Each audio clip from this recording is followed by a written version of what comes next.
I'm just going to reiterate a short story. Well, I'm going to give my drug history a little bit. I don't know if I did that. I was born in 1958. I was in 8th grade in 72. We were drinking. I think we started drinking in late summer after 6th grade. Smoked new cigarettes in the 6th grade. I went from in high school. I started doing LSD. I smoked marijuana. That was the first one. Then started getting LSD. PCP a little bit. It was so strong, it was scary. I did it once, it scared me. Barbiturates were the senior year. LSD was a lot junior year. My mind was like cracking up in junior year. So senior year, I was cracking up because I did so much LSD. I thought I was addicted to it. I would have arguments in my head, and my head would actually turn left and right. And the only way I know that is because I was walking by a mirror once, and I looked and I said, no. And I looked in the mirror, it's like, holy shit, I'm going crazy.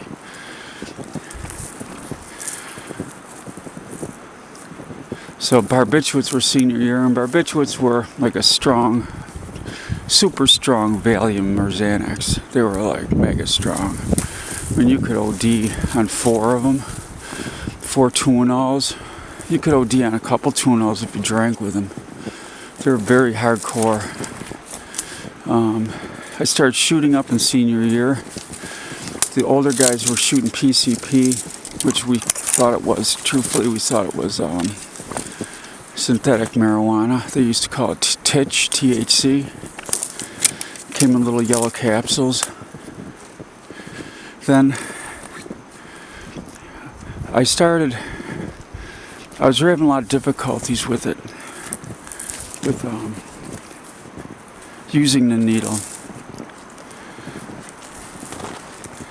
So, I mean, difficulties guilt-wise and, overall, it doesn't make sense when you first start. You get that hole, you feel guilty, you feel scared, but you still want it. My life was pretty bad. At 18, I had gone through a real lot by 18 of damage, abuse across the board. By 19, I was a wreck. I had used that whole winter. I seen a little kid get killed in the summer, and I didn't know how to cope with that. But it stayed in me for a long time, and I used it to get high for a long time. PCP is a hard drug. It's way different than heroin or coke or any of that. They used to call it madness. Some kids did. We used to call it T-bone because it went from titch to T to T-bone. It came in big bags, dime bags. A dime was about a quarter teaspoon of powder because it was buffed out, and you'd shoot the whole bag.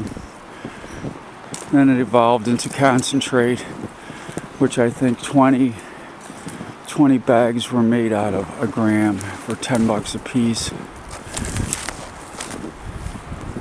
It was hardcore, and it wasn't around that long. I mean, years-wise, it's not like heroin or cocaine. It was only around maybe 10, 12 years strong. Started it in 75. I did it till 84. When I was 19, I weighed less than 100 pounds, and I am 6'2". It's a bad drug. There's no way you're hiding it from your parents. You are disabled when you're on it. I can't get into all that. But I was doing a lot of LSD and PCP, smoking marijuana, Valiums, Dalmanes, all sorts of pills. And I got hepatitis when I was 21. Got arrested for burglary, and I had hep at the same time. So I quit. I didn't use for 6 months maybe, which you know what that means. That's hard at that early age. All your friends are still using. I I went back, my lung collapsed. After 6 months I was clean, my lung collapsed, and I took it as a message from God saying, fuck you. I had gone into college and everything. So, once I started using it, I went another 2 semesters of college, but I got all E's because I never went to the classes and I didn't withdraw. I started getting into cocaine then in the early 80s and drinking a lot of alcohol. I can't say I was a major cokehead because I didn't like the way it came down. So, I could take a lot of V's. I remember if I was going to do coke, I'd take 10 Valiums, 10 10s, and then I would chew coke after that. Mixing T-bone with coke was called Cocoa Bone.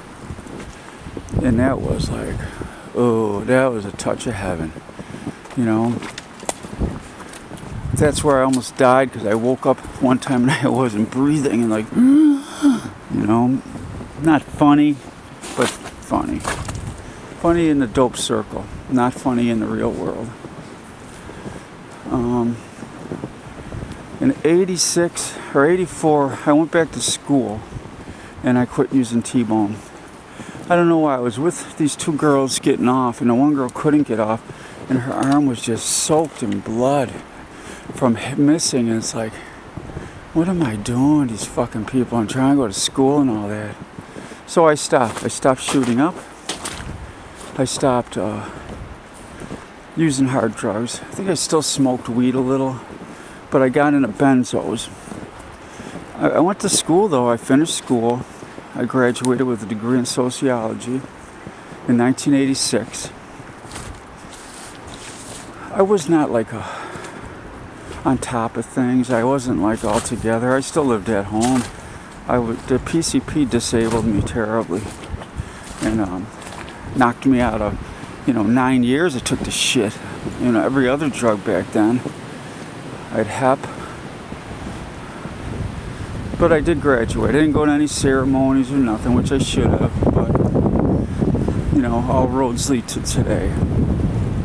And today I'm happy, I'm grateful, and I'm free as I'm going to ever be. But I love it. I feel happy. And I haven't felt happy, I don't remember, in my life since the mid-90s when my daughter was born.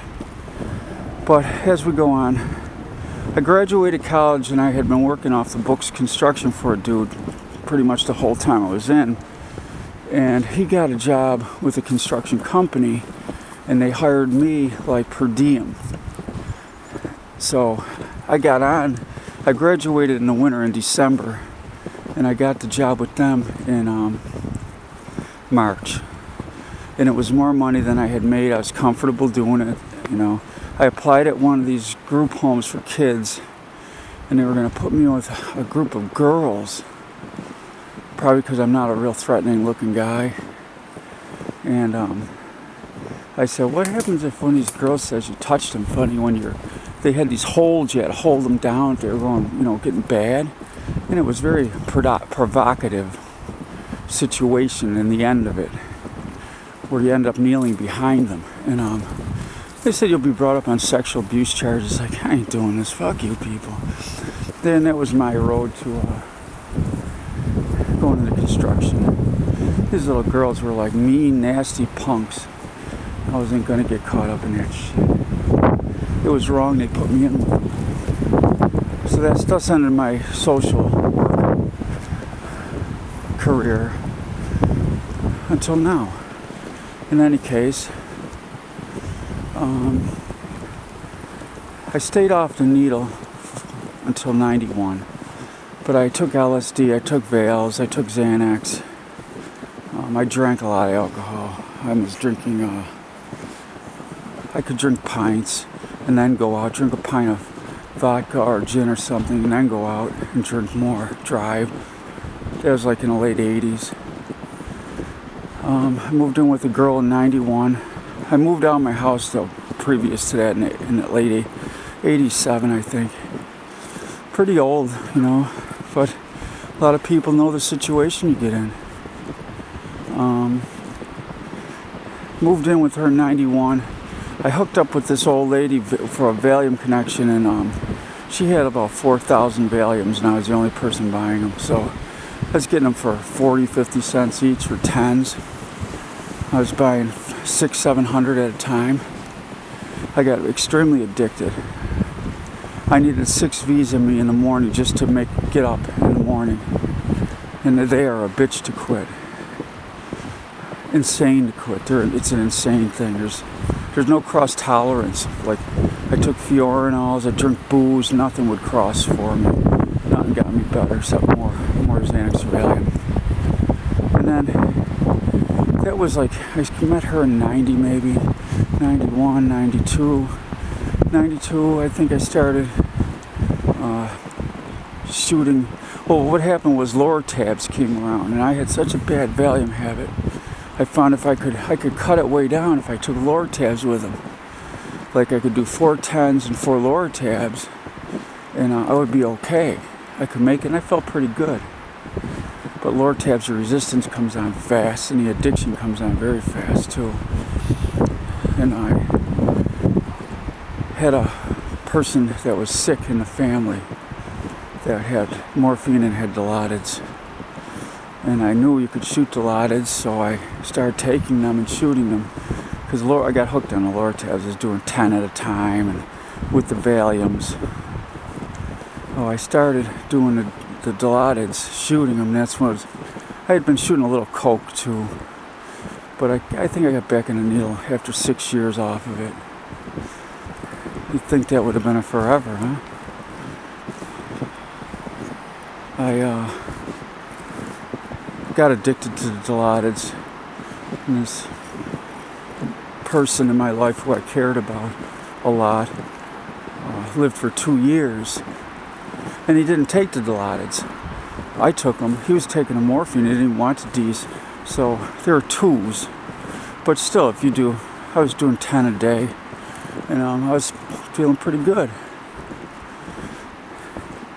And he passed away, and that stopped.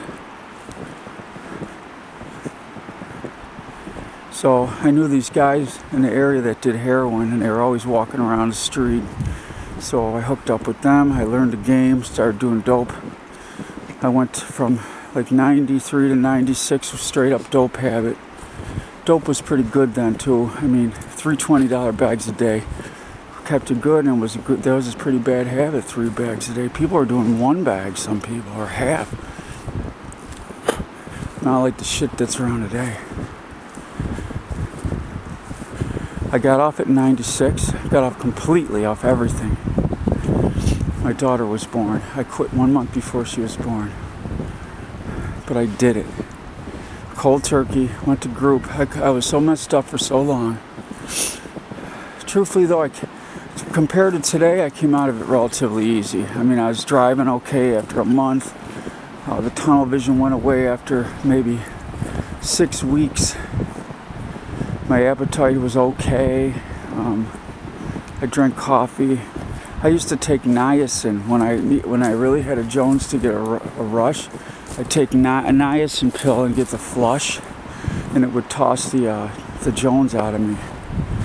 I should have went to therapy or stayed in therapy. I should have done something more, because I started getting anxiety real bad after 3.5 years. I didn't work. I sold things on the internet, and not stolen things either. You know, antiques and shit I would get at yard sales. That was when I got on heroin. It was in 93. Then I got off it. I went back to it in 99 for a relatively short time, maybe a year, and then I got on methadone. Methadone really worked for me. That was 2001, 1 week after 9/11. I did pretty good for 2 years. A friend of mine got out of jail. He'd been in prison for 13 years for a home invasion. He was someone I had kind of tutored as growing up, and I hadn't been the best, I guess, you know. Can't say I was the cause of him going to prison, but I didn't help. I taught him about drugs. Not of violence, though. I hooked up. I started hanging around with him. I didn't work, so I had an eBay business at that time, which did pretty good. Did enough to put money in our bank and on a table. he started hitting doctors, getting scripts. I started chipping away, doing Xanaxes and Valiums, Dalmains. I like them Dalmains, but they give you a real bitter taste. My business started going under. I was nodding out at the computer, and I had takeouts at methadone where I only had to go once a week, and I lost those. They found a Xanax or whatever, benzos in my urine. So for another year I went there every day.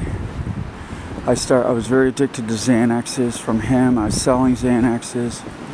I got some people very hooked on them. I mean, I could supply someone 10 bars a day for every day if they wanted them. I was doing 3, sometimes 3.5 or 4 bars, plus the methadone. I was always messed up. That was the worst person I ever was in my life then.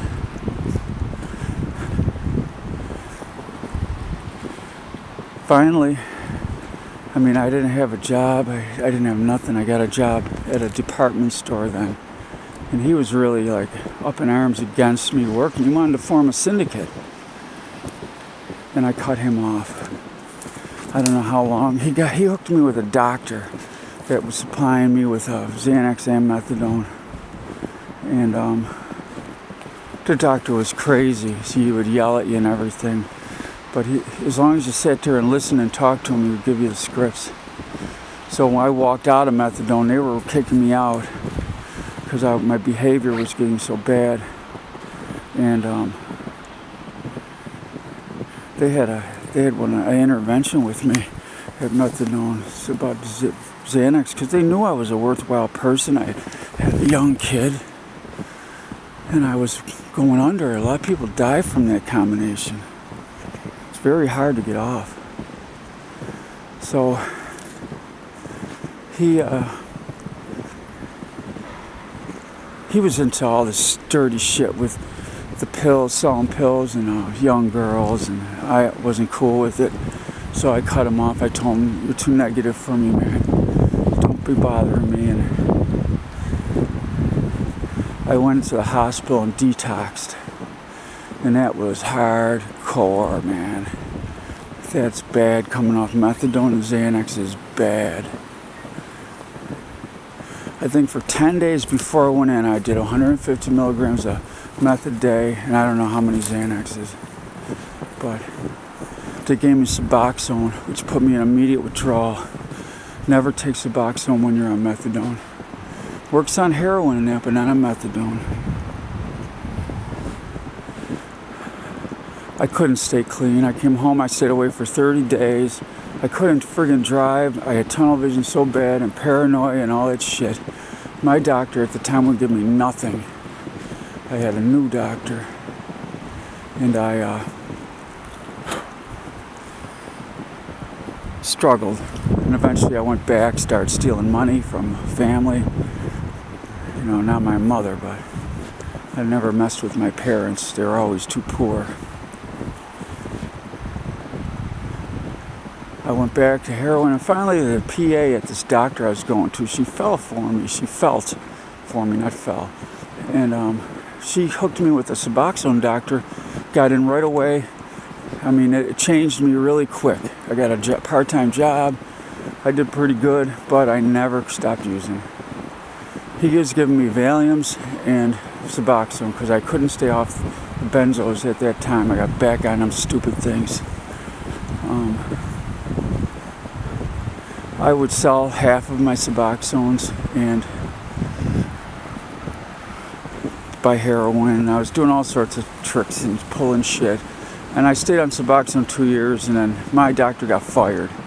He was preaching like religious shit. I think they fired him for it. And the new doctor kicked my ass right out immediately. I had methadone in my urine that I was stealing from somebody's script. I'm going to speed this up because I'm almost out of here. I got on pain management. I went through the summer just tearing, scraping, getting through. And in the summer I got on pain management. It's September, I think 2012 maybe. And kind of did help me a lot.